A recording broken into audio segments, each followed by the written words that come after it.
So good afternoon, good morning, good evening, everyone. My name is Jason Juliano. I'm the Chief Growth Officer for Data Products. Welcome to our monthly Data Simplified podcast. With me, I have a great host from a co-host from IBM, Matt Konwiser. Matt, can you just give us a quick bio of yourself, and then we'll, drill down to discussion. Sure. Thanks, Jason. And good afternoon, everyone. I'm Matt Konwiser with IBM. I'm currently a data, AI, and automation technical leader for the Northeastern United States. And I am also kind of in a dual role of the regional chief technology officer for data, AI, and automation at IBM. Jason, where you want to go? Yeah, absolutely.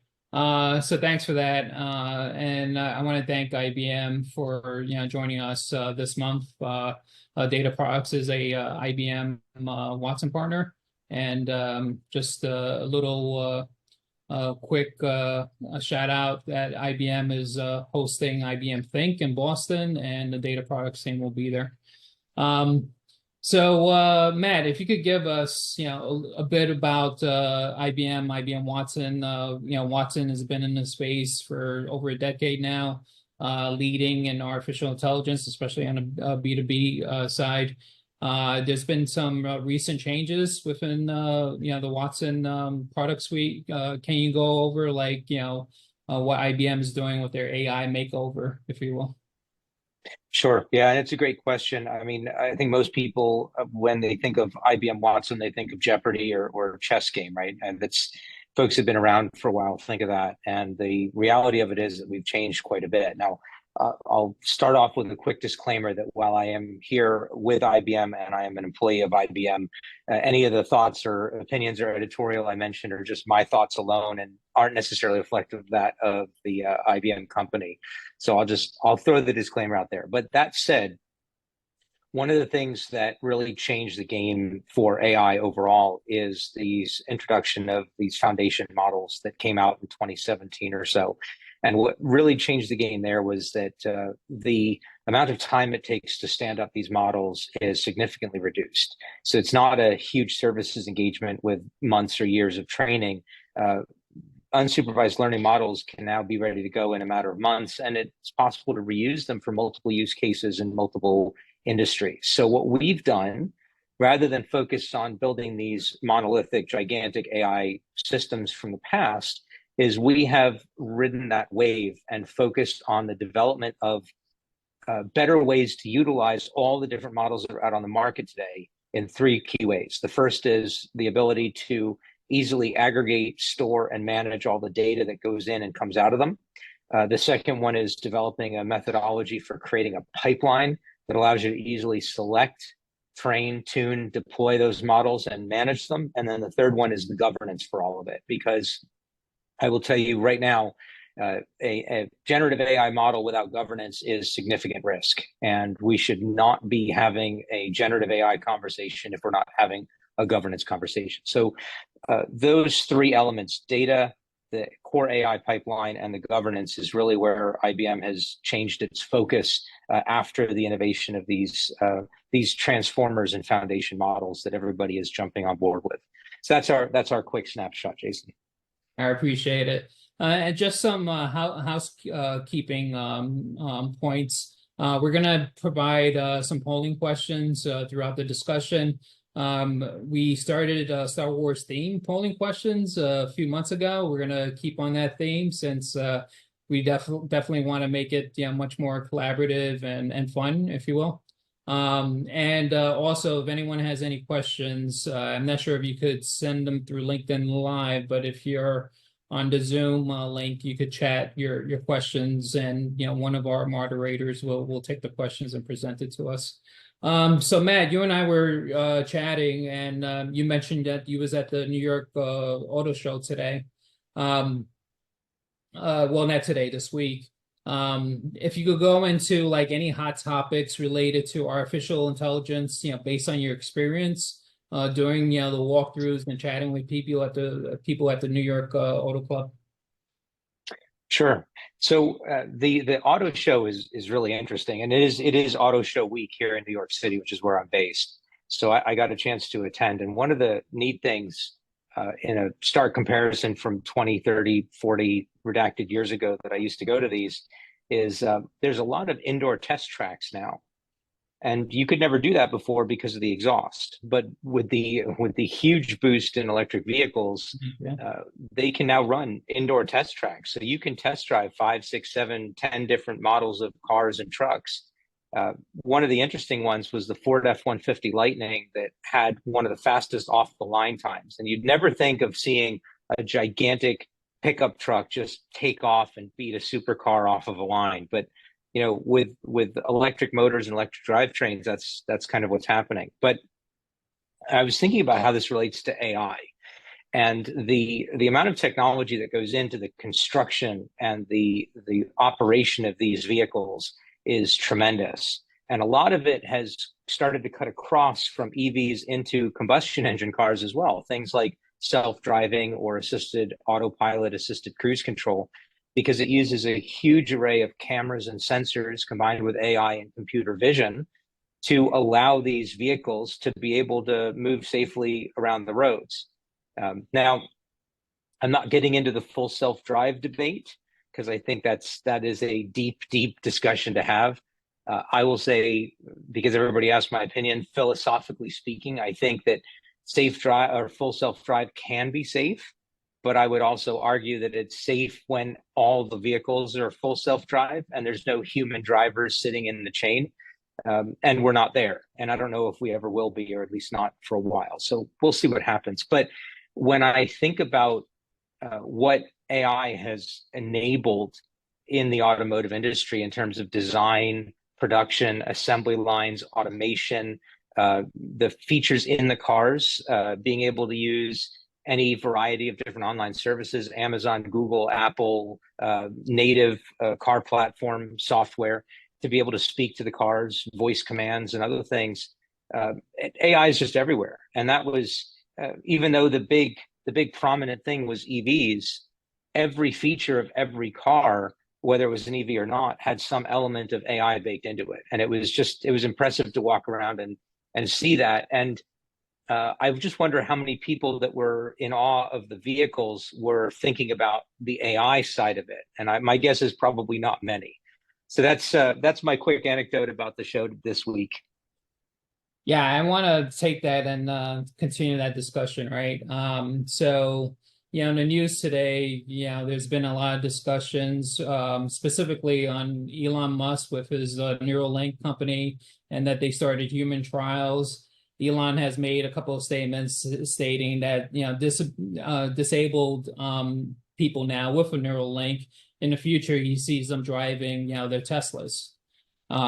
So through automated self-driving slash assisted driving manner, I guess, leveraging the Neuralink. You mentioned there's definitely safety issues around there, impact to society. But in terms of the technology advancements, we're seeing a lot of integration into Internet of Things devices that are basically built on a lot of these EV vehicles, and quite frankly, some of these gas power vehicles too. What are your thoughts around that? So I will equate this back to my Apple Vision Pro experience. I was going to say Google Glass because I was thinking of that from many years ago, but I actually bought the Apple Vision Pros when they came out in January, and there were some very, very good use cases for them.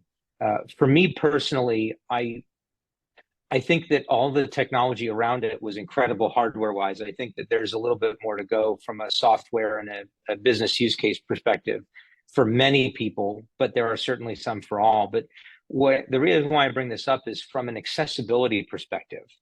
One of the really cool things about the Vision Pro was the eye tracking. So you don't move your hands to navigate in Vision Pro, you just look. And the Vision Pro sensors are designed to detect even the smallest eye movement. So just looking or focusing on one element within the field of view, move the cursor to that element. And so for folks with fine motor control issues or other problems who still need access or want access to compute platforms, that technology is really game changing. And I've had a few conversations with people who were looking at it for family members with those types of situations, and they found it to be so promising and so potentially door opening for those folks that they were fully on board with it. And I think that the Neuralink has the same potential, right? Because folks that needed to be transported and really couldn't do that on their own may now have the ability to be more self-sufficient, more autonomous, with the help of AI systems built into conveyances, vehicles, or other things. I still would go back to the same thing again, just purely personal. Is full self-driving safe? Technically, sure, but when you have humans intermixed with full self-driving vehicles, you have unpredictability and you have risks. So I would be very curious to see studies around if somebody were to control vehicles with Neuralink and they were to be integrated and moving with people that were just regular drivers. How do the reaction times stack up? How does the behaviors stack up between those different types of vehicles, and what happens in less than ideal circumstances, traffic, road rage, bad weather, or anything else. So I think it's a great innovation. I think that there's a huge potential. I'm just not sure where it's going to go. Yeah, I appreciate that. So we're going to kick it off with our first polling question. If someone could put that up on the screen.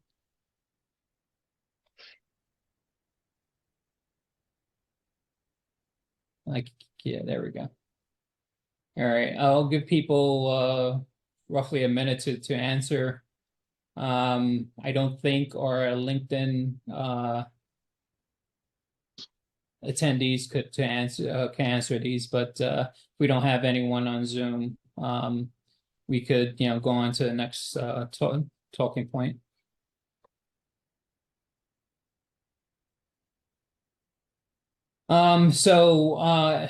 As you're looking at the polling question, we're going to go into more like use cases and practical applications on data and AI literacy for business leaders.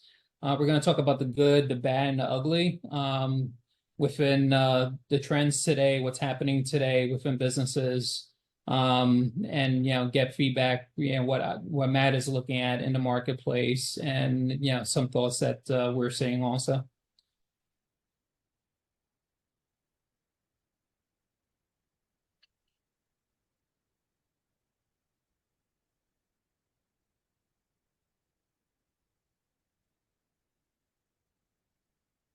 So okay, I think we're having a problem with the responses, but we'll go into the discussion now. So Matt, to kick off, let's talk about the good, right, around data literacy for businesses that business leaders can execute today. We all see that there's competitive advantage within bringing AI within the workplace today. I believe it's close to 70% of businesses are either acting upon AI plans or planning on it, or they have it in the works, within the next 12 months. And this is across small, medium, and enterprise businesses. Obviously that percentage changes depending on like what size the company is, but everyone's looking at it today. So as a competitive advantage, like what do you see from your side, integrating data and AI literacy for organization today? So literacy is interesting, right? There's two pieces to that. There's corporate literacy, and then there's also user literacy. And one of the things I think AI is doing is it's bridging that gap. Okay. So for example, and I'll talk about this with my mom. So my mom was actually using like ChatGPT before I was. And when I asked her why, she said because it understood her better than Google could. With Google searching, there's a nuance to how to put in the keywords and get it to produce what you want. But with a large language model, you can interface with it as if you're interfacing with a human being for the most part, basic tasks and such. So I think it lowers the barrier of entry, and it creates a level of accessibility for people that couldn't previously use it. So what that does is it expands the literacy of the user community, because it makes the technology easier to access and interface with, and it makes it more understandable. So while my mom is never going to be a Python coder or building models or ever going up to Hugging Face and looking at repos, she can still access the technology and use it in those ways. But the other side of that coin is on the business and enterprise side. And the reason why technology literacy is so essential for executives and business decision makers outside of the IT realm is the reach that AI has into an organization. And there's no such thing as ignorance of the capability or ignorance of law and risk and compliance. That's long gone, right? Plausible deniability is out the window. And so I think from an executive literacy and a business literacy perspective, it is really important to have that, because if you deploy a large language model within your environment to do anything from internal use cases to customer use cases, that model, in order to be effective, has to be exposed to a significant amount of corporate information. And you want to make sure that you understand the implications of that and how that works and how it responds to things and how to use it yourself, to make sure that you are not only aware of the risks, but also the potential benefits and can act accordingly. So the literacy thing is no longer relegated purely to the IT team anymore. It is now a full corporate, full business topic that needs to be addressed and inherited and absorbed. That's what we're seeing. So as it relates to enhancing like employee experience, customer insights, what benefits are you seeing today with your customers and even internally with IBM to bring in AI literacy based on the specific person's role or the specific customer's avatar, if you will? Sure. So from a customer facing point of view, it's tremendous, right? So we're seeing huge use cases around advanced chatbots, virtual assistant functionality, again, right, because of the divide that it bridges. With older chatbots that were very statically trained using predictive AI or deep learning, it was hit or miss, right? You could use plain English, but it didn't always understand. And with large language model, with transformer model driven chatbots, you can converse in a much more natural way, which means more people can use it more easily and get what they need more effectively. And we're seeing significant reductions in hold times, significant reductions in the need to speak to a live person to get what people want. And complementary to that, internally to a business, it's also helping the agents. So the agents that are talking to these live customers are also able to now use these models to retrieve support information, detailed product question and answer, and interact with their own internal systems more quickly to get those responses back to the customers that they're talking to. So it works kind of in a two-way street from a benefits perspective.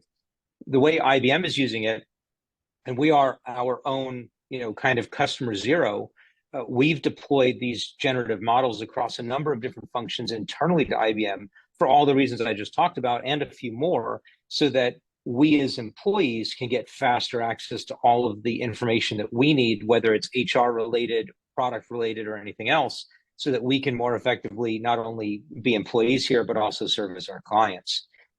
So that's that customer service, customer support, and internal customer service, customer support. That is really the first driving use case, because it is the easiest one to understand and it is the lowest hanging fruit for just about every enterprise out there.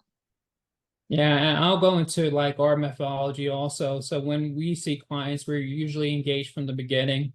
So we go into like what is your data and AI strategy? If you don't have one, we'll help you build it. So part of that is like, what's the awareness you have to your team, right? Basically integrating that into your corporate culture. And then, what are the opportunities, the processes you currently have, and what's the art of the possible, right? And have that discussion, have that awareness, because once you make your team members aware, then you're expanding their horizon, basically, right? And then figure out like, yes, there's a bunch of processes that we work on and workflows. We could do this much differently by making tweaks on certain things, right? And the first thing we see is like, creating well-defined processes using data analytics to figure out what processes are broken, and then automating those processes, right? We leverage artificial intelligence to help them automate that within their business workflows. So, once that, employee is engaged and understands like the art of possible, you provide them, more value and thus, more value back to the business and the bottom line. So we spoke about the good within data and AI literacy and why it's important for businesses and business leaders, right? Let's talk about the bad. What are the data quality issues, the skill gaps, regulatory issues, ethical considerations, from your point of view? So, I mean, each one of those could be a separate hour Yeah, podcast. So I'll give you the thumbnail. So data quality is a big one, and there's an old expression that says garbage in, garbage out when you're looking at data, right? So the assumption is that if it's bad data going in, then you're going to get bad data coming out. But when you think about generative AI systems and large language models, they require training, and in order to train them, it's especially if you want to build a robust platform that can navigate issues with bad data being injected or bad questions being asked of it, you actually have to utilize some of that bad data to serve as an example. And so in sometimes you can actually use garbage data to produce positive results. It's kind of like if you think about if you have a child, sometimes the child has to burn their hand on the hot pot before they realize not to touch it again. If they didn't have that experience, just being told don't touch a pot that's on the stove may not sink in, and the kid is still going to want to touch it anyway. But once they do, they realize that's bad. So sometimes those negative data points become a positive as a function of the training. So data quality is really not simple as good, bad. It's a sliding scale based on the use case and the intended purpose. So that's my quick data quality theme. I don't know if you want me to move on to the other topics next, or if well, you want to throw something in there. before you do that, I just had a thought also. You could have bad prompt engineering and good prompt engineering and come up with the same results, right? Have that as a specific use case of why you need to really focus on it and have a strategy around it. Absolutely. And but speaking of prompting, so I actually did an experiment that I published this morning as a LinkedIn article, but I took three different models, each trained very differently, and I compared them to the id, the ego, and the superego in human development, and asked each model the exact same question and got answers that very much reflected those three different types of Freudian mental or psychological development stages because of how the models were trained. So you're absolutely right, Jason. It's the prompting and the prompt engineering, but it is also the selection of model and understanding how that model was trained and how you should and shouldn't use it. And all of that together is really what creates the experience. So it's very interesting, and it's a very interesting time. But I 100% agree. Yeah, and quite frankly, that's the reason why we're seeing the scale of generative AI is because all these models and large language models were created, which is extremely expensive. However, now the larger companies are creating as a service for us to leverage. But then every LLM has a specific use case based on what you're trying to do, right? And you're going to have like different outputs and results based from leveraging those different large language models. Absolutely. All right, And let's that's go. actually, Yeah, go oh, go ahead. ahead. No, go ahead. I was going to say that's actually a really good transition to ethical considerations, by the way. That was my Uh, next transition into ethical yeah, I consideration. mean, it was perfect. You queued it up. I mean, it's like we're the same mind here. So do you want to lead anything off, or do you want me to share some thoughts? No, go ahead. Kick it off. So ethical consideration to governance is that's my baby here when it comes to talking about AI. That is my lead topic. I am 100% about ethics and governance when it comes to AI, because there's a lot of different considerations when it comes to those two topics, right? So everything from privacy considerations to transparency and explainability, all of those things matter, because if you think about the versatility and the use of a large language model or any generative AI system, think about if you want the use case to be internal customer service, and you're not targeting a very specific group of employees or job functions, then you have to train that model on a lot of different things. And so, because that model has access to all of this information, if you're not properly controlling and governing that model, and you don't have the ability to look at both ethics and bias considerations in how that model looks at data and responds to queries, then you could end up with very biased outputs of the model, and that, of course, becomes an ethical concern. And an interesting analogy I'll use, and I talked about this live with a panel of folks just a few weeks ago. If you were to look at the ability to approve credit lines and credit limits based on a demographic, in predictive AI models, you're using a lot of historical data to figure that out. But if you look at huge swaths of historical data going back 10, 15, 20 years, the dynamic of, for example, income and households and ownership of cars and homes and everything else has changed drastically by demographic, right? And so if your system is built exclusively saying, look at historical data and use that to tell me how much of a credit line I should grant to this individual, the data could be heavily skewed, because in the past 5 or 6 years, the trends have been very different for the positive, supporting different genders and different ethnicities in a very good way. So if you go back beyond that, you're going to be averaging in potentially very bad information to come up with an unbiased result. So you have to really be keenly aware of what data is being used and for what purpose. And all of that goes into ethics, bias, governance considerations. And one of the things that we highly recommend, and I'm a huge fan of, is the creation of an ethics board and a governance board to look at all AI functions within an organization, and make sure that that board is made up of representatives of HR and legal and marketing and sales and technology and DEI and everyone else, so that there is equal input and that really no stone is left unturned, so that when these models are trained and used, they are used with the utmost set of morals and positive reinforcement to preserve the values of the company and serve the people that the company is looking at as their customers.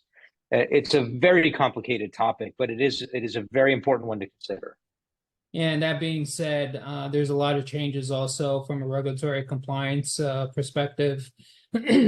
I know NIST, the National Institute of Standards and Technology, is following what the EU AI Act has done. Can you go into the regulatory compliance side and just let me know what your thoughts are?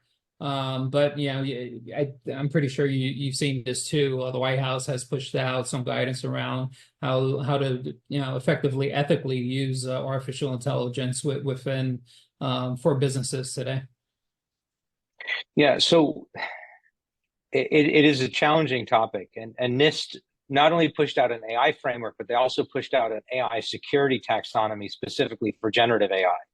And what that's doing is, by the way, that's starting to bridge a gap between traditional cybersecurity professionals and data and AI engineers, because the terminologies that NIST is using is almost human-like in how they should be observing and treating these generative models. And I'm not a big fan of anthropomorphizing the discussion around generative AI, but in some cases you can't ignore the corollaries there. So the way I look at all these regulations is, everybody understands the risk that exists. Everybody knows that there is risk and there is concern about properly deploying AI models, and used in an improper way, there can be significant damage, whether it's intentional or unintentional. And so government entities, different businesses, organizations, all of these different groups are trying to get ahead of this, right? And that's really what all these regulations are about. It's trying to make sure that, in spite of all of this innovation, that there isn't so much of an acceleration down the path that mistakes are made. And I think we've seen in small pockets some of those mistakes made already. There's been cases of airlines and car dealers and other things where promises are made, information is just simply generated because it was desired to be heard by the requester, All of those things go to regulatory. The other big thing, of course, is disinformation.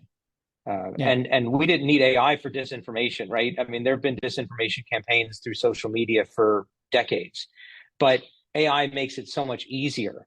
And then, being able to use large language models to create very convincing deep fakes of individuals to convince people to transfer funds. We saw that happen. And text emails that make it look so realistic that people think that it's a mandate coming from a corporate executive. It's helping phishing attacks. It's helping fraud. So, the question becomes, you could impose regulations, but how do you enforce them in an environment where you can stand up a model anywhere in the world, host it anywhere in the world, and make access to it from anywhere in the world? And I think that's where my concern is we're pushing towards heavy regulations. It's really important not to deeply affect the open source AI community because that community needs to be preserved. But we still need to figure out the right balance of controls versus innovation, and I don't think we're there yet. But I think that the basis for these governmental regulations is altruistic. I think Yeah. we're still a little ways away before we get there. Yeah, and we'll go deeper into this as we get into the ugly topic, right? But yeah, I mean, you and I have been in the cybersecurity space for years now also, and there was always a saying, the bad guys are, going to continue getting smarter with, new tools, new technology, and we can't stop that. So, there, like you mentioned, there's a, efficient balance you have to make, with regulatory and controls, but in the same token, not stopping innovation. So that's, a very sensitive balance that we have to look at. We're going to do another polling question. I believe Nancy's going to pull it up. And I'll give people a minute to answer.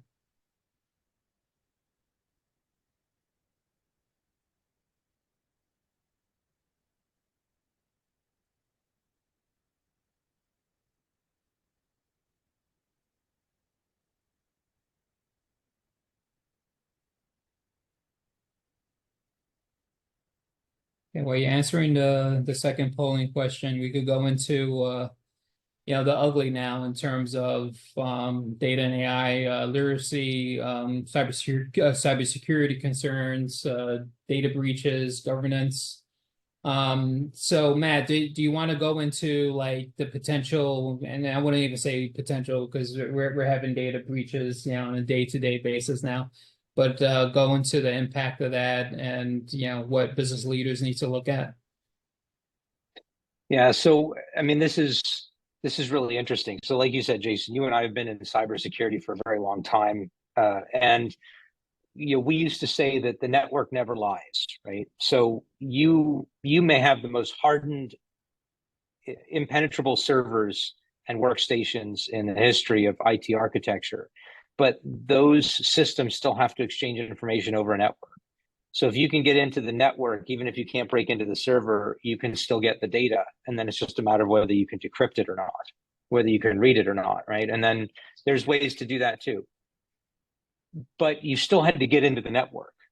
And the interesting thing about generative AI and these large language models is that if they are trained in all of a company's most sensitive information to be able to service the use cases for which it was designed, those systems could potentially then become a weakness in and of themselves. Because without the right governance boards established, without the right rules and guardrails put in place around them, then you could have any employee access this system for a relatively benign purpose and either get it to intentionally or accidentally regurgitate sensitive information from the organization. And that's becomes a data breach.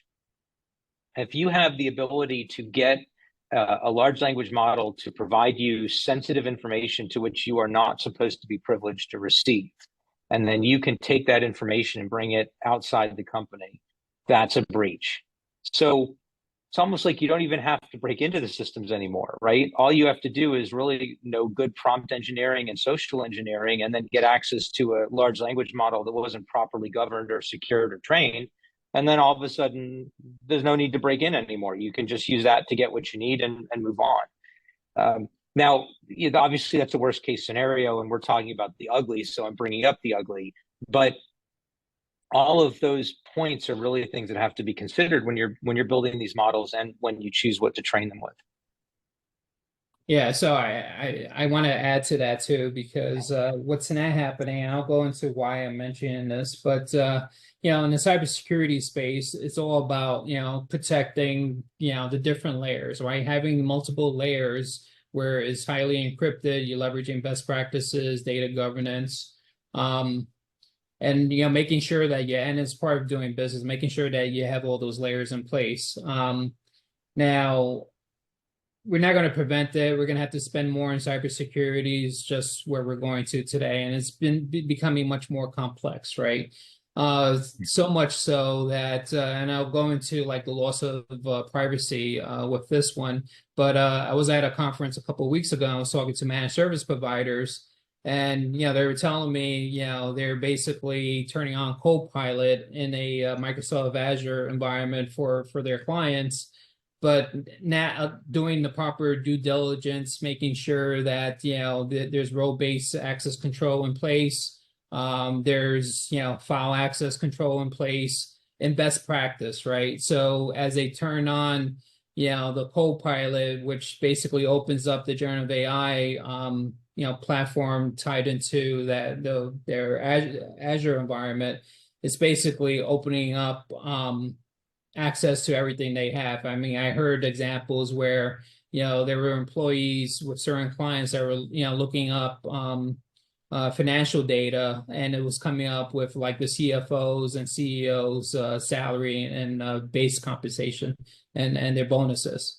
So that's just an example of, if you're not sure what you're doing, stop, make sure you do your appropriate due diligence, and make sure that you have a appropriate governance model, that you're protecting your data before you're opening up to a lot of these AI solutions, right? Because once it's pulled into these models, you can't ever turn it off, right?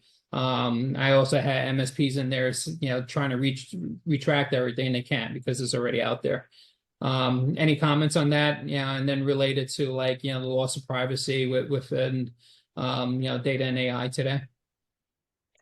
Yeah, so I mean, again, I think it's the loss of privacy has been an issue ever since the internet existed. Yeah. Because if stuff was out there, it was out there. I mean, there were companies like, if I can mention names like Spokio and others, where if you paid 99 cents, it would do a detailed background search, criminal records, driving history, known friends, roommates, everything, and just give it to you all in a single report. So privacy, I think, is long gone. But I think the difference is that accessibility to information is much easier now. Going back to my story about my mom being able to use ChatGPT and not Google, the other piece of that also is the way hackers are now using these systems, right? So there was a very big case where Microsoft and OpenAI shut down a whole slew of accounts where hackers were using ChatGPT to help them do their jobs, right? Analyze and assess risks and vulnerabilities and come up with code snippets to exploit them under the auspices of testing for vulnerabilities, or asking questions about different vendors using different types of systems, or different organizations and which vendors they were using for various systems. Like there's lots of different ways that you could manipulate an AI designed to be positive, but use it for malicious purposes. And I think the fact that it's trained on all this general data becomes a privacy issue, either through malicious use or through accidental regurgitation, which also we've seen happen. And I believe OpenAI acknowledged that was an issue, and I believe they shut it down, or they fixed that bug, or at least minimized the impact for it. So yeah, I mean, I think again, the more proficient and more easy to access the model with all the information that's already available on the internet, yes, privacy concerns are increased, but not because there's more private data on the net, just because I think a lot of that data is now more easily accessible to more people. And more exposed. Yeah. Mm-hmm. Absolutely. Can you go into, and I personally feel this is the reason why IBM has made investments, but go into why IBM created the whole Watson X governance, stack of solutions. Yeah, so the Watson X governance model is designed to help businesses protect themselves from most of the things that we've just talked about for the past 40 minutes, right? So there's 5 pillars around what we believe is the right approach to governance. And I've mentioned a lot of them: explainability, transparency, trust, robustness. All of those things are really, really important. And so the purpose of the governance offering is to give businesses almost a nutritional information readout for what their models are doing and how accurate they are and how they're processing information and what they're being trained on. One of the issues and one of the positives of all of this AI craze is choice. You can go to an open source repo and download myriad models, and a lot of them are pre-trained, and you can do whatever you want with them in an organization, but it doesn't mean that you have any governance or insight into them. So the purpose of governance, from our point of view, the Watson X governance, is to provide that oversight regardless of the type of models that you're using, so that as a business, you can respond to audit and risk and compliance claims and reports. You can safely operate, or more safely, and there's no such thing as safe, but you can more safely operate those different types of models for your business with fewer questions and fewer open switches, so that if there is a problem, you can more easily pinpoint it, you can more easily resolve it, and it also gives you the ability to potentially head it off before it happens as well. So that's really what the governance module is about. And it's not a lock-in play, right? It's not about IBM models, IBM everything.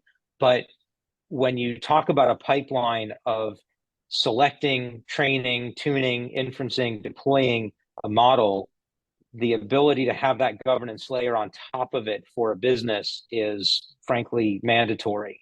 And a lot of the model providers aren't looking at that from the angle. They're just trying to build the best model they can build. So that's our kind of quick pitch on the why. That's great. Let's go into discussing future concerns on threats, on what's happening with superintelligence, AGI. AGI is artificial general intelligence. I'll do a quick summary of what AGI is, but AGI is basically these AI tools and solutions mimicking human intelligence. And we didn't think we were going to be there for another 10, 15, 20 years, but some are saying that there's certain domains in artificial intelligence that's already surpassed human intelligence. So if you could go into like some of your concerns around future threats, that'll be good. Sure. So again, future-looking statements. I'll just reiterate what I said in the beginning. These are all just my personal thoughts and not necessarily reflective of that of my company. I have to say that twice. So I did see the reports on AGI potentially coming out earlier than expected. I know that there's been some rumors that some very well-known AI companies may already have it and just haven't unleashed it or are still testing it for right now. I think that it's a very delicate subject for 2 reasons. Number one, large language models have become so good with their language mimicry, it would be really hard to differentiate a very well-trained conversational model and an AGI. For most people, it would almost be indistinguishable. And I think for data scientists and other folks that are deep within the AI community, they could test it to determine its ability to be quote unquote self-sufficient the way an AGI would, and find out that it really isn't. But I think that the risk there is, and this is part of my id, ego, superego test this morning that I published about, was was actually looking at exactly that. And the analogy that I use is, should you train a model or should you raise it? That's the question I asked this morning in the article.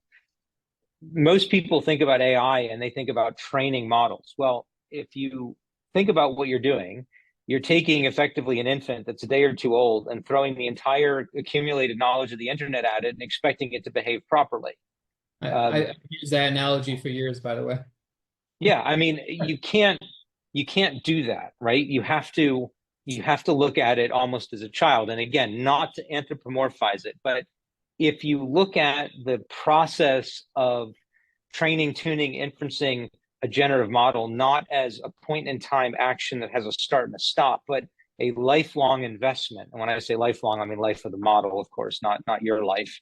But if you look at it that way, you'll understand that just like a child, you can't just push it and let it go and assume that you've given it the knowledge of the world and it can find where it's supposed to be and do all the right things along the way. The example I like to use now is think about Superman. Imagine Superman with all of his powers, but no ethics or morals or understanding of right and wrong, and then he didn't have any money. He could just rob somebody or break a bank or bust open an ATM and be good. And Superman wouldn't realize there's anything wrong with that because he had a need and he fulfilled the need. Yeah. It's only with all of that other effort do you avoid the worst possible outcomes. And I think when I look forward to the future, whether it's AGI, ASI, or just more advanced, more capable LLMs or other types of foundation models, if we don't start approaching the process of governance, because that's really what it is, with these models to that level, with that amount of thought, then yeah, I think that there's risk. But I could also see some significant advantage to having something closer to AGI for automation and certain other repetitive tasks, especially for the community, going back to the very first thing we talked about with accessibility needs.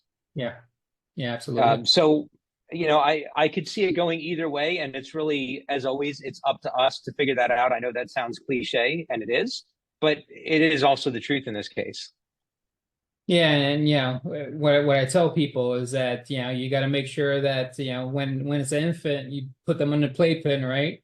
When they're a toddler, you make sure the training wheels are there, and then when they're on their own driving the car, you got to make sure that the guardrails are there so they don't go over the cliff. So you have to have all those points in time to make sure that it's getting properly trained, it's leveraging ethical guidelines, and it's transparent. You understand where you're getting a lot of this output from these models. No, this is great. Absolutely. So one last question, and this is a problem that a lot of small and medium businesses are having today, but there's a tremendous skill gap today within artificial intelligence. Like, what's your recommendation in narrowing that skill gap? What business leaders could do today to mitigate any risks based on that skill gap? Yeah. So two words: lean in. Right.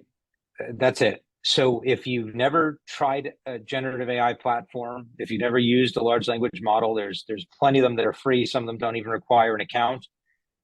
Play with it. Don't be afraid of it, because if you try and run away from it because you're unsure of what it is or what it can do, then that's going to lead to fear, and it could lead to artificial avoidance of something that could actually be of benefit to you. So it's really important to do your homework and understand, and just spend. I think I don't remember where this came from, but somebody said if you spend an hour a week in an LLM just prompting it and seeing how it interacts, you will be on a very good path forward from a skills perspective. The other thing I would say from a skills gap point of view is it's not about what you went to college for.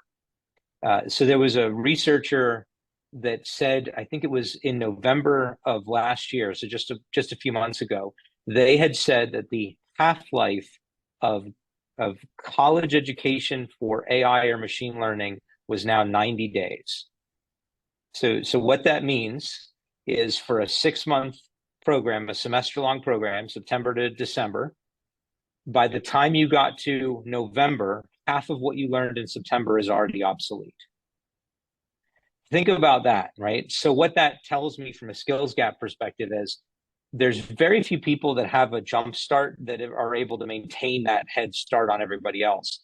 If people just spend some time figuring this stuff out, playing with it, learning it, using it, they can stay easily either on the curve or even slightly ahead of it, and develop your own points of view on the technology. Don't go with other people. Read points of view all you want, but develop your own, play with it, experiment it, see what works and see what doesn't, and then figure out within the provisional guidelines of your business how you can start to incorporate that. And that's a huge disclaimer. I'm not encouraging people to go open up free accounts with ChatGPT and start using it for their work. Absolutely not.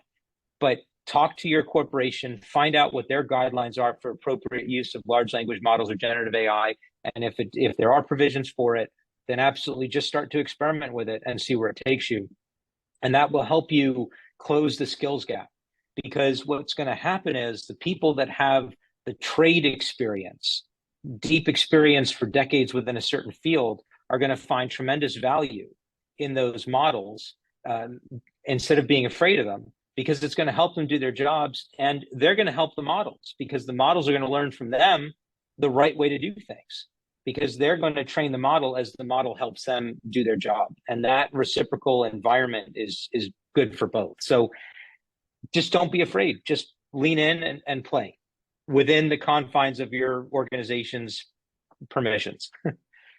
Yeah, that's great. And yeah, and that's our foundation, why we push out a lot of data and AI literacy programs for that reason alone. It's, you have to have that foundation and, the information awareness to get to jumpstart, your path into that specific domain, and, make sure that your employees and team members are knowledgeable what's out there.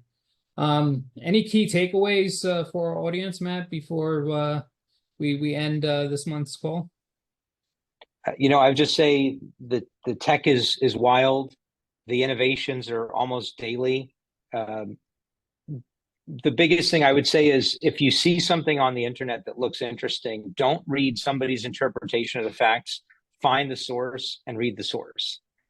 And if you have problems understanding the source, then talk to somebody you trust and get them to help you interpret it. Because one of the biggest ways that you can end up with improper understanding or expectations of all of this technology is if you read one person's interpretation of another person's research, and then your opinion becomes somebody else's opinion of something and not your opinion of the actual core.